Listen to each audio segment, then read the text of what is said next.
What just happened between President Cyril Ramaphosa and Donald Trump might go down as one of the most unexpectedly classy diplomatic moments of the year, and guess what? South Africans are loving it.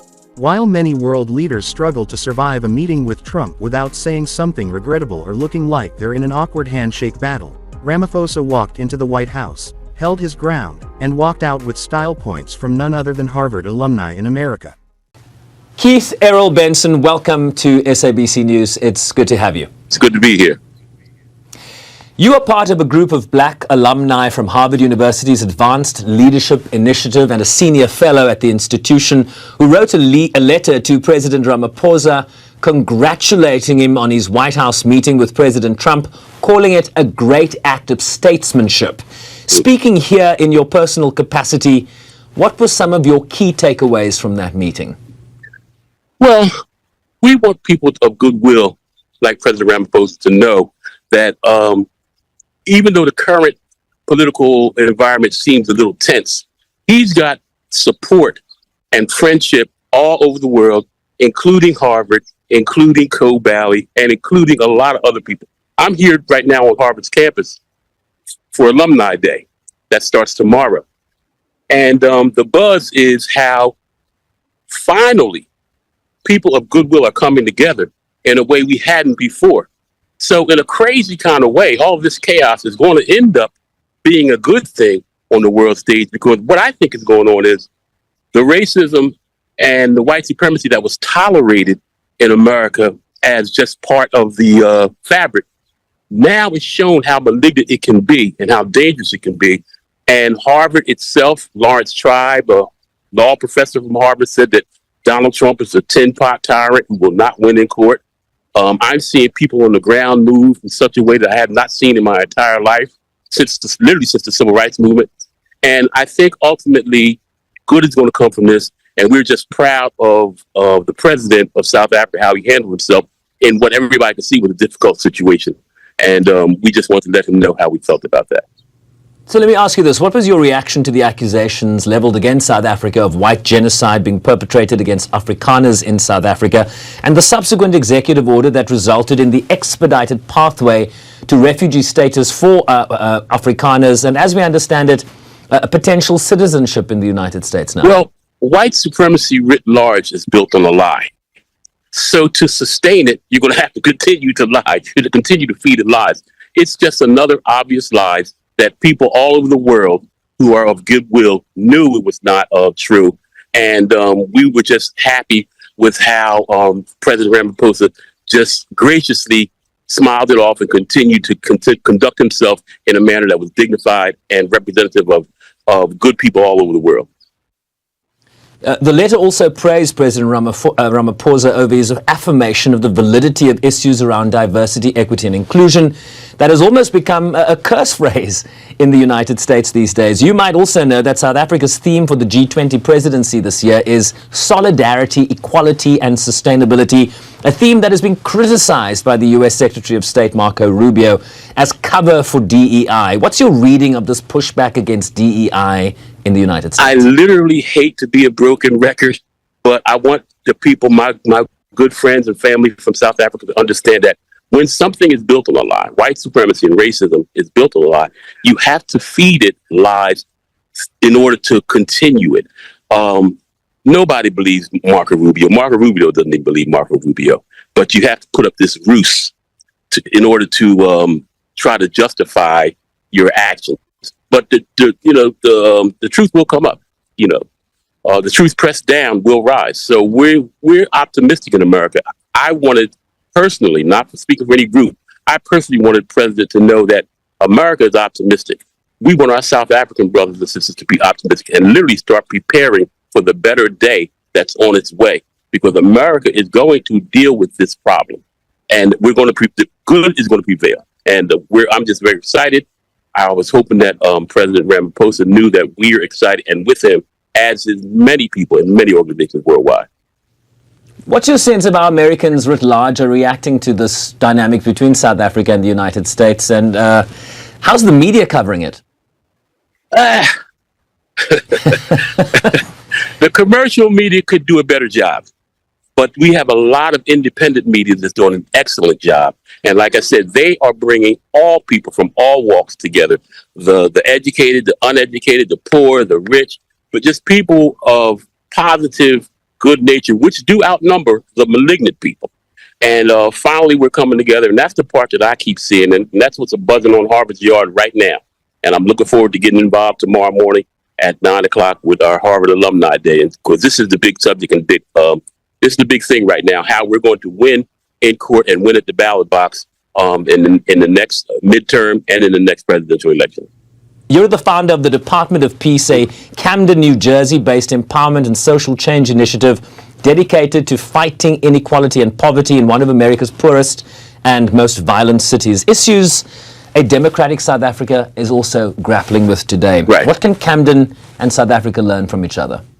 Oh, a lot. I'm actually just finishing up a book that my good friend Dr. Cornel West did the foreword to, and it's called The Art of Peace, Martin Luther King's blueprint for life. And it literally talks about the way we were able to transform an entire community. And I would love to come over as a guest of Ms. Mendensela to my South African and just talk with the people in Stellenbosch or wherever and start a dialogue that I think would strengthen and encourage and inspire both nations. Professor Thuli Madonsela, yes, we know her very well. Let me ask you this before I let you go. A quick comment on the current situation between Harvard and the Trump administration that is now, of course, barring foreign students from entering the country to study at Harvard. And, of course, his new travel ban on countries that will affect some 19 countries, many in Africa, over what the White House says are national security concerns. How's that playing out at Harvard today? Well, as you may have picked up, I am an eternal optimist. I think that this is Donald Trump's Waterloo. And Americans will understand that as Gettysburg. I think it's a bridge too far, and I think this is going to be the thing that turns everything around. This will be the point, and I'm very, very happy to be associated with Harvard because I think that he bit off a little more than he could chew. I think we're going to prevail in the courts, and like I said, we're going to prevail at the ballot box, and America will be a better nation for it, and maybe the world will be a better world for it. So much optimism. Keith Errol Benson, a member of the Charles Ogletree Black Alumni Leadership Association, and speaking here in his personal capacity. Thank you, sir, very much indeed. Man, thank you, and give my love to all the South Africans. Yes, you heard that right. A Black alumni leadership group from Harvard University was so impressed, they wrote him a letter of congratulations. Let's get into it. Now, before you start picturing Ramaphosa and Trump trading jokes over biltong and Big Macs, let's backtrack to what this meeting was all about. The world has had its fair share of Trump headlines, from sharp tweets to sharper suits, and whenever he meets another world leader, it's a media frenzy. But when Ramaphosa stepped into the room, the tone was different. There wasn't the usual spectacle or meme-worthy handshake. Instead, what we saw was a calm, measured, and diplomatic presence, someone who clearly understood the assignment. And that's exactly what caught the attention of the Charles Ogletree Black Alumni Leadership Association. That name alone sounds like a council of wise elders from a Marvel movie. But in reality, it's a powerful group of over 100 senior Black professionals, leaders in law, education, business, and public service, many of whom are shaping the narrative in the U.S. about Africa and Black leadership globally. One of their members, Keith Errol Benson, actually spoke to SABC News, in his personal capacity, of course, while strolling through Harvard's campus. Casual, right, just walking past the library, sipping coffee, and dropping insights about international diplomacy. He made it clear that the group viewed Ramaphosa's behavior during the Trump meeting as an act of true statesmanship. Not showboating, not people-pleasing, just calm, collected leadership under pressure. Now, let's not pretend Trump meetings are easy. This is a man who thrives on unpredictability. One minute he's talking about tariffs, the next he's showing off charts, and if you're really unlucky, he might hand you a MAGA hat. For Ramaphosa to not only survive but be praised for the encounter. That says a lot. So what exactly did Ramaphosa do that impressed these Ivy League brains? Well, according to sources close to the event, Ramaphosa kept his answers sharp, his tone respectful, and most importantly, he stuck to his country's interests. There was no fawning, no diplomatic flip-flops. When the conversation turned to trade, he calmly laid out South Africa's position. When the topic shifted to African leadership, he highlighted the continent's innovation and potential. And through it all, he made sure South Africa wasn't portrayed as a charity case, but as a partner. That's something African leaders have been fighting for: equal footing on the global stage. It's rare that African diplomacy gets the spotlight in the American media unless there's a crisis. But this time, the headlines were about poise, presence, and presidential finesse. The Harvard Alumni Group's letter is more than a pat on the back. It's a signal to the world that Africa's top leaders are commanding respect in rooms that once ignored them. Let's talk about why this is such a big deal. The Charles Ogletree Black Alumni Leadership Association isn't just any alumni club that meets once a year for cocktails. These are seasoned influencers. Many of them are mentors, CEOs, university professors, and senior policy advisors. If they're recognizing Ramaphosa's leadership, it sends a message to other black professionals in the US and beyond that African statesmanship is not only relevant, it's respected. And you know what? This praise didn't come from an orchestrated PR stunt or flashy speech. It came from how Ramaphosa carried himself.